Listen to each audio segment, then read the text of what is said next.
Guys,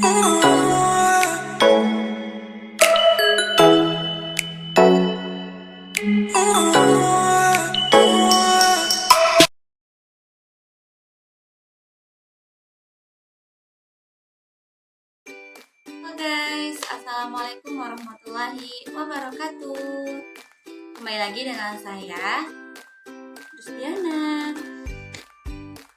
Nah baik, saya akan membuat video pembelajaran lagi. Kali ini kita akan membahas mengenai kita akan membahas tentang balai pustaka. Nah, sebelum kita masuk ke pembahasan, alangkah baiknya kalian jangan lupa untuk like, komen, kemudian subscribe and share, dan jangan lupa pula nonton video ini sampai habis ya teman-teman. Langsung saja kita ke pembahasannya.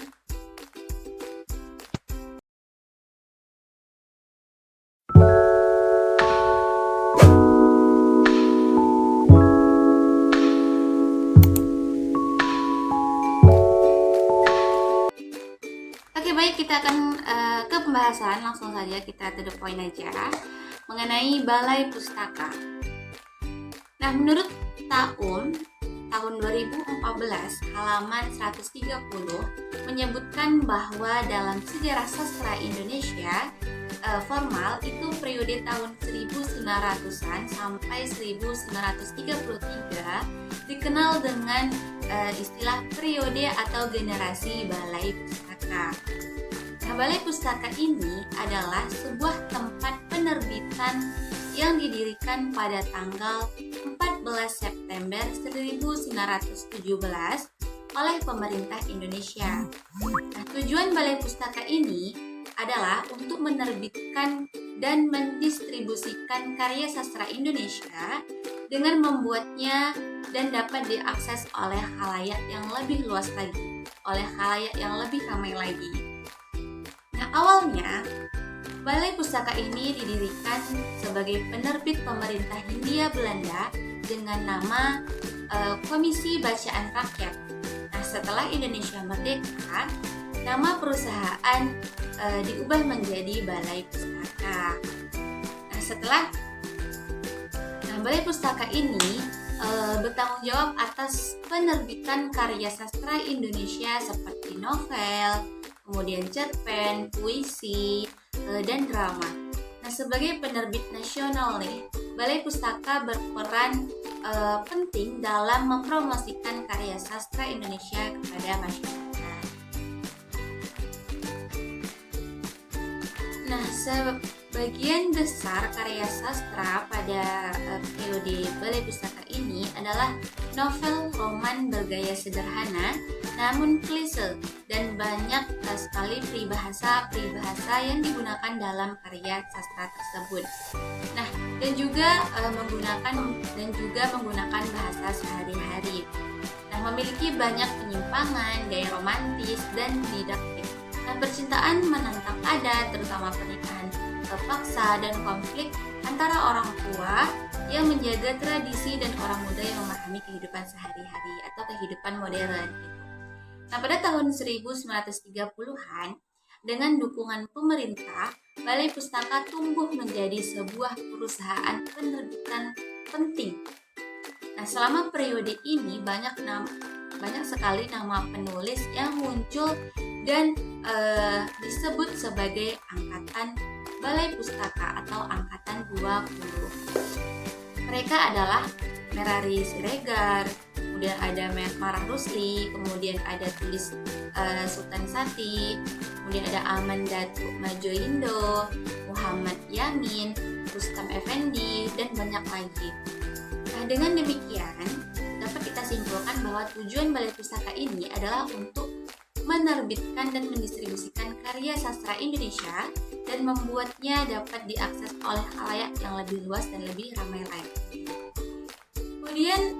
Kemudian terdapat beberapa pengarang sastra Indonesia pada periode Balai Pustaka ini. Siapa sih gitu ya pengarangnya gitu. Nah, menurut Salwadi dalam Tismawati tahun 2017 halaman 81 menyebutkan bahwa angkatan Balai Pustaka ini memiliki 3 tokoh ternama. Nah, di antaranya yang pertama itu ada Nur Sultan Iskandar, kemudian yang kedua ada Marah Rusli, dan yang terakhir dan yang ketiga yaitu adalah Abdul Muiz. Nah, yang pertama kita akan membahas tokoh Nur Sultan Iskandar. Nah, nama asli dari Nur Sultan Iskandar ini adalah Muhammad Nur. Ia diberi gelar Sultan Iskandar oleh keluarga istrinya di saat ia menikahi istrinya tersebut yang bernama Aminah.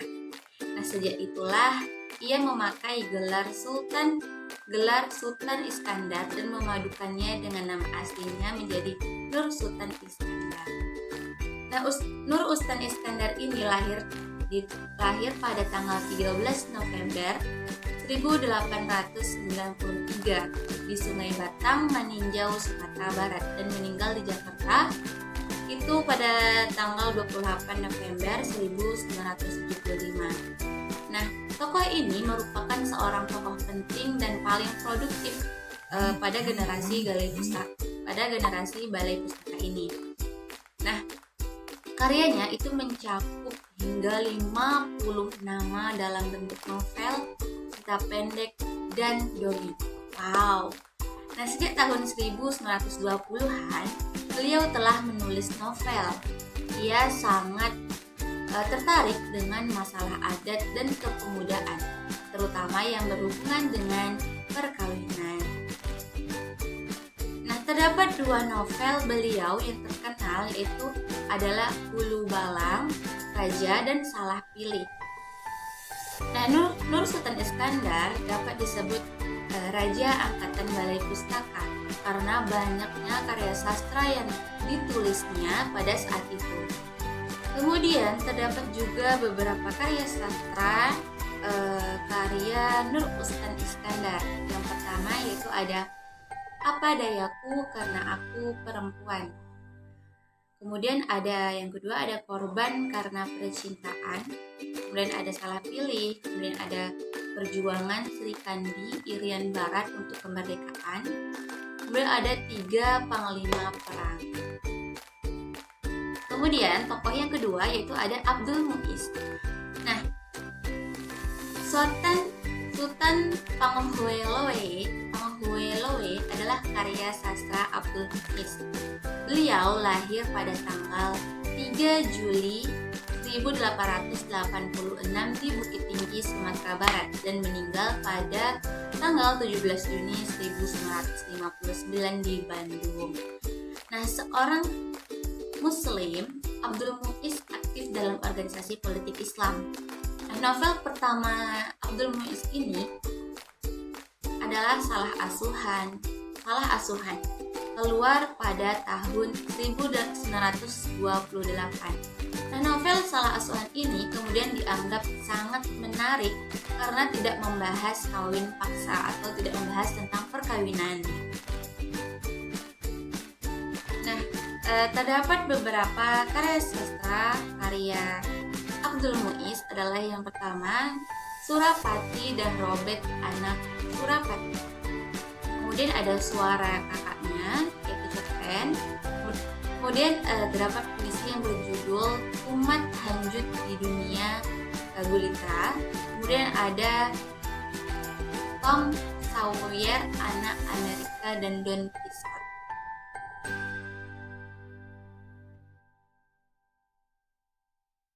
Nah, kemudian tokoh yang ketiga yang ternama yaitu ada Marah Rusli. Marah Rusli ini lahir di Padang pada tanggal 7 Agustus 1889.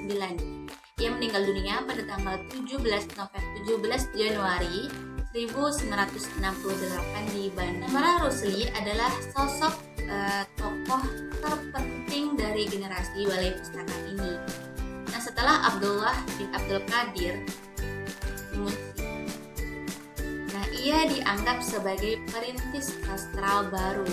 Nah, kelahiran novel Siti Nurbaya pada tahun 1922 menandai berakhirnya era kuno sastra Indonesia dan mengantarkan ke era baru. Nah, berkat karyanya tersebut, Pak Rusli dikenal sebagai pendiri kesusastraan Indonesia modern. Nah, selain tiga tokoh yang sudah kita bahas tadi, terdapat juga banyak tokoh sastrawan yang juga berpengaruh dan aktif dalam menciptakan karya sastranya pada periode Balai Pustaka. Nah, diantaranya seperti Merari Siregar, kemudian ada Haji Abdul Malik Karim Amarullah atau Hamka, kemudian ada Aman Datuk Madjoindo. Nah, kemudian terdapat juga ciri-ciri karya sastra angkatan 20 atau yang periode Balai Pustaka, yaitu diantaranya yang pertama, puisinya terdiri dari syair dan pantun. Kemudian yang kedua, alirannya ini bercorak romantis. Kemudian yang ketiga, soal kebangsaan belum dibahas secara eksplisit. Kemudian ciri yang keempat, perumpamaan masih digunakan dalam gaya bahasa. Kemudian ciri yang terakhir, cerita yang menonjol konflik antara kaum muda dan kaum tua. Cerita yang menonjolkan konflik antara kaum muda dan kaum tua. Nah, uniknya, para pengarang angkatan 20 itu kebanyakan berasal dari Sumatera dan sebagian kecil yang berasal dari luar Sumatera. Nah, menurut Muhri tahun 2014, perkembangan sastra pada masa angkatan 20 terdapat perubahan dan perbedaan dari sastra sebelumnya, yaitu sastra Melayu lama. Nah, hal ini terlihat dari perbedaan yang cukup signifikan antara isi prosa lama dan prosa periode ini. Umumnya, prosa lama mengambil latar belakang cerita yang tidak diketahui kebenarannya. Berbeda dengan prosa pada periode angkatan 20 lebih mengangkat cerita perjuangan atau pertentangan antara pihak muda dan pihak tua mengenai adat. Kemudian terdapat beberapa kelebihan dan kekurangan dalam angkatan Balai Pustaka ini. Nah, kita akan membahas kelebihannya terlebih dahulu. Nah, kelebihan yang pertama yaitu kita dapat membaca sejarah. Nah, salah satu fungsi dari Balai Pustaka ini adalah sebagai sumber referensi bagi generasi muda untuk dapat membaca sejarah mengenai bangsa Indonesia pada zaman pra-kemerdekaan.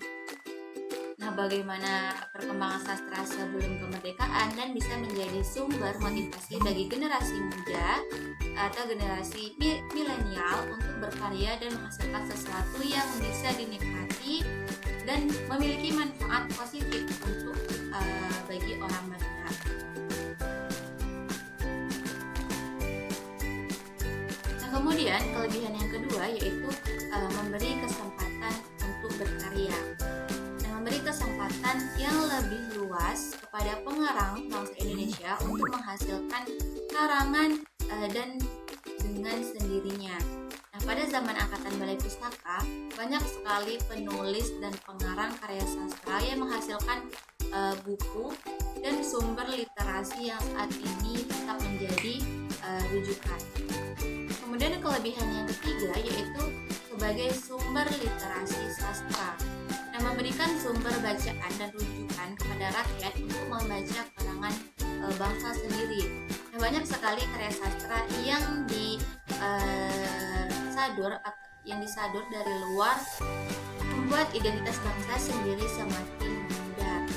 Oleh karena itu, keberadaan karya sastra dari angkatan Balai Pustaka dan juga perusahaan BUMN Balai Pustaka yang menghasilkan berbagai sastra turut menjadi sumber literasi sastra yang sangat berharga. Kemudian kelebihan selanjutnya yaitu sebagai penerbit berkualitas dan menjadi aset yang berharga. Kemudian terdapat kekurangan pada Balai Pustaka ini. Yang pertama yaitu kurangnya fasilitas. Kemudian ada alur cerita yang menyimpang. Ketika berbicara mengenai karya sastra yang dibuat pada zaman angkatan Balai Pustaka, banyak sekali buku-buku yang memiliki alur cerita yang menyimpang dari cerita utamanya. Nah, pengarang biasanya sering membuat isi cerita dalam karyanya itu keluar keluar dari jalan cerita yang sebenarnya, dan terkadang membuat pembaca itu bingung. Kemudian kekurangan yang ketiga, jalan cerita yang tidak wajar. Jalan cerita sering menjadi tidak wajar atau tidak logis. Nah, selain alur cerita yang tidak sesuai dengan jalur utama, banyak pengarang pada zaman angkatan balai pustaka itu memberikan jalan cerita yang sebenarnya yang tidak masuk akal dan cenderung di luar lirik. Nah, kemudian kekurangan selanjutnya itu kurang bersaing dengan penerbit swasta. Kemudian yang terakhir tidak menghasilkan keuntungan. Berbagai sumber berita mengatakan bahwa penerbit balai pustaka mengalami kerugian dan tidak memberikan keuntungan sama sekali bagi negara. Nah, namun kita semua tentunya berharap bahwa BUMN tetap dipertahankan, namun tentunya dengan perbaikan dan reformasi dalam internal perusahaan.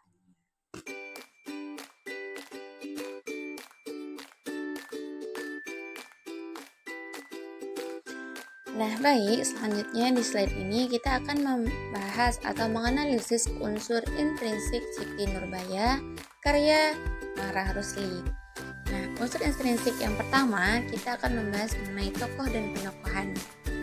Nah, tokohnya itu terdapat Siti Nurbaya, protagonis cerita, wanita muda yang mengalami perjuangan dan konflik dalam kehidupannya. Kemudian terdapat tokoh Datuk Maringgih, ayah Siti Nurbaya yang keras dan otoriter. Kemudian terdapat lagi tokoh yaitu Samsul Bahri, kekasih Siti Nurbaya yang baik hati.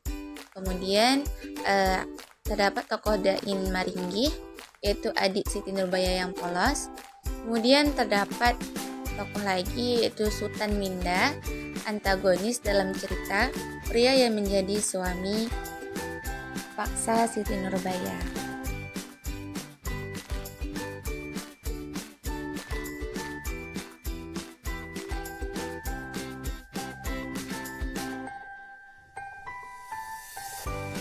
Selanjutnya, cerita ini berlatar belakang budaya Minangkabau di Sumatera Barat.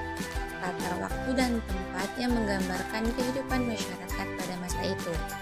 Nah, unsur intrinsik dalam alur cerita ini mengikuti perjalanan hidup Siti Nurbaya dari masa kecil hingga dewasa.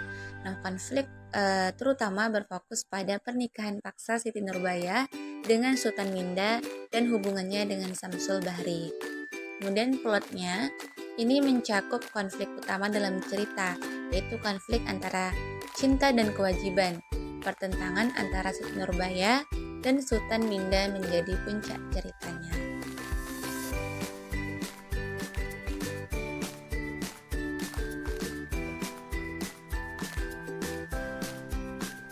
Nah, kemudian unsur intrinsik terdapat gaya bahasa.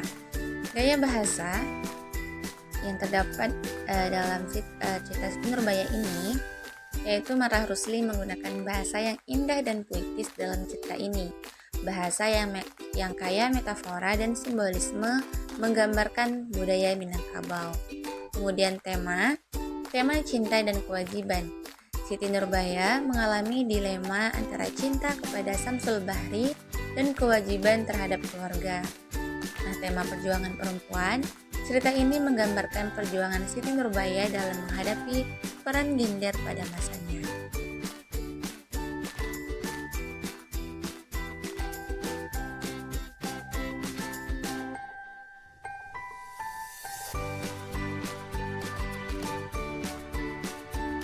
Nah, pesan moralnya, cerita ini menyampaikan pesan tentang pentingnya keberanian dalam menghadapi ketidakadilan dan mengejar kebahagiaan pribadi. Nah, dengan menganalisis unsur-unsur intrinsik ini, kita dapat lebih memahami kedalaman cerita Siti Nurbaya dan pesan yang ingin disampaikan oleh penulisnya tentang konflik sosial dan perjuangan individu.